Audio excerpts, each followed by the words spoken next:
How to edit a sent message in Wire Messenger. Hello everyone, welcome back to another video from Wake&Tech. If you are on Wire Messenger and wondering how to edit a message you've already sent, then don't worry. Wire lets you update sent messages, making it easy to fix typos and missing details, or correct mistakes without sending a new message.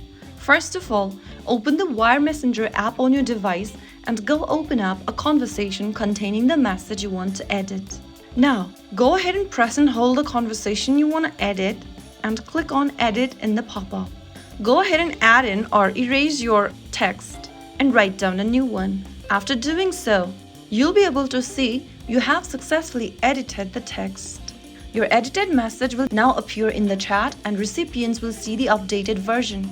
And that's all there is to it. Your message has been sent after editing successfully, helping you quickly correct mistakes or improve what you wanted to say. So there you have it. If you found the video helpful, don't forget to like, share and subscribe to our channel.